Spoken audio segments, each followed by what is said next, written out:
to the valleys of Sindh and plains of Punjab. And this is not a secret, but in the public domain, these deposits value trillions of dollars. And if we are able to harvest these great assets, I can say without any fear of contradiction that Pakistan would say goodbye to institutions like IMF,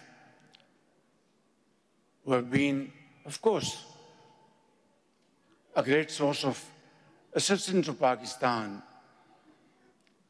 spanning over decades. And Pakistan will be able to get rid of a mountain of loans, borrowed sums of monies, costing us a fortune. Not only this, Alhamdulillah, we have been blessed with a very fertile land in the province of Punjab and Sindh and other parts of Pakistan. And on top of it, people, very brainy people, brave, who are ready to accept challenges and turn sand into gold. I think what we have witnessed here today, if we are able to put our act together, and we are all geared towards that, alhamdulillah, federal government, the provinces, institutions, along with the support of Pakistan Army,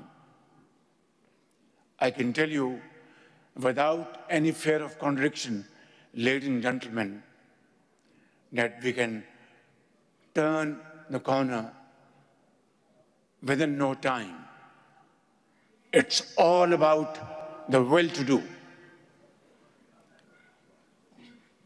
As we have seen Barrick Gold's presentation, they are training our young boys from Balochistan, employing people from Balochistan, creating socio-economic opportunities for them, technical training school, and so on and so forth. Here we have our brothers from Saudi Arabia, from Qatar, from UAE, and other countries, and of course, ambassadors from Europe and North America and Far East, China. I think this is an opportunity which we must convert into reality, not through borrowing more loans, but coming up with feasibilities and solid evidence of partnership which will result into a win-win partnership. And today, there is a dearth of rare earth material around the globe.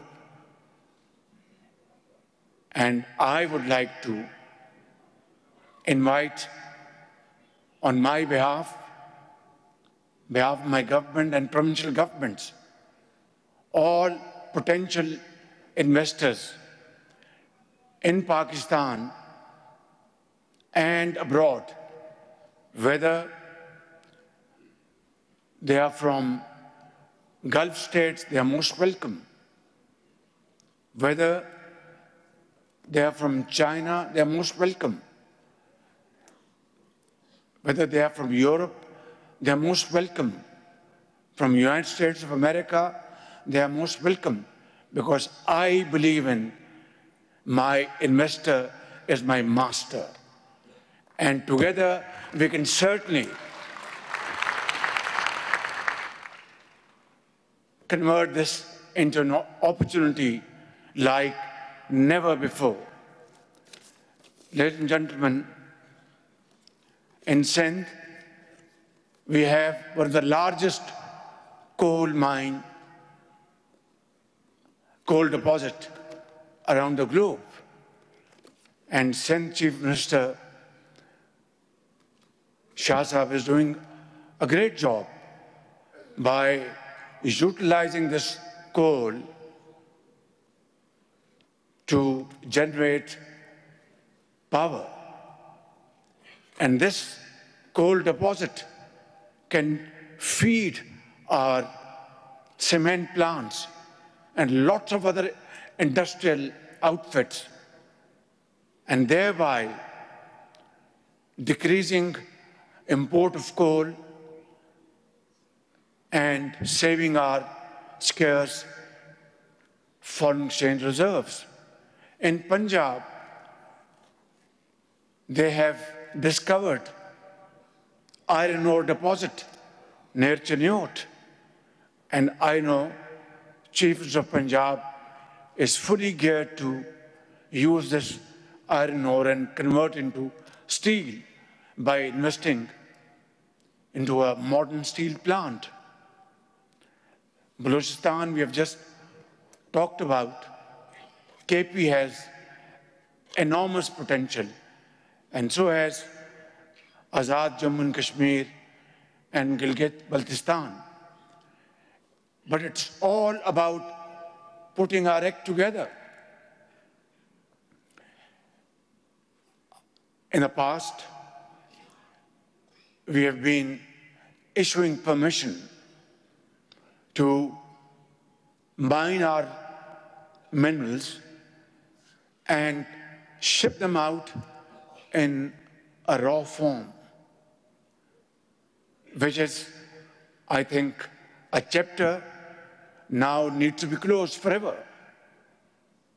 We have to make sure that whatever permissions are given to potential investors in future, whether it's our very enterprising entrepreneur Muhammad Ali Tabba or likes of him, they are great entrepreneurs, they're great Pakistanis. And of course, by the same token of imagination to our international investors, that we will not allow raw material to be shipped out of Pakistan.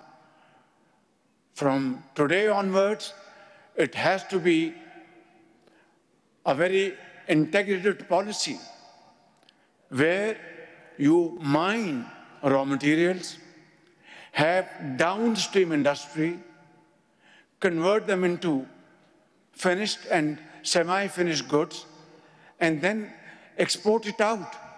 It will be a win-win situation that Pakistan gets technology, and it has to be also an integral part that such agreements will entail that investors will bring in technology and transfer that technology to Pakistan over a period of time, install smelters. And for international investors, it is also good for them that if they transport or ship raw material carries more freight cost than finished goods, because finished goods, they carry less space in the ship and carry more weight. A raw material carries more space in the ship and carries less weight. I think it's a simple logic, no rocket science. But from our Pakistan's national perspective, It is my duty and my government's duty to very humbly bring this for your kind consideration, that this will be the cardinal principle of our partnership, that in future you are most welcome to these mines all over Pakistan, and sky is the limit. But there has to be a partnership which brings benefits to both the partners, whether it's B2B or G2G. Ladies and gentlemen, I would therefore suggest that skilled training is most essential prerequisite for this wonderful business Pakistan has in its mountains, its valleys and plains. And for that, all entrepreneurs would be welcome to have joint partnership with Pakistani entrepreneurs or G2G to train our youth with modern skills so that one day soon they become entrepreneurs themselves. In the beginning, they will work with Mark Bristow, with our investors from Saudi Arabia, UAE, Qatar, Kuwait, and United States of America, China, Britain, and other places.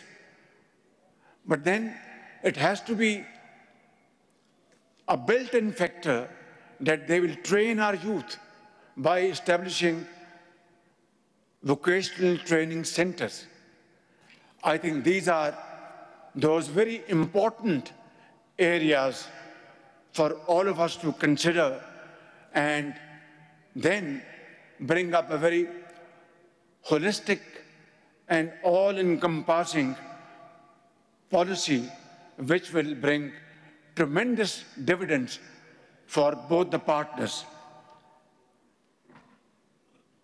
I will finally conclude by saying that these vast areas, rather arid areas, are soon going to be converted into hubs of development. And inshallah, I want to say, with all authority at my command, that we will work as a team, the federal government, the provincial governments, and myself, not as Prime Minister, but Chief Executive Officer of Pakistan, along with our dynamic Chief Army Staff and his colleagues, and turn Pakistan as one of the most growing countries around the world, inshallah ta'ala.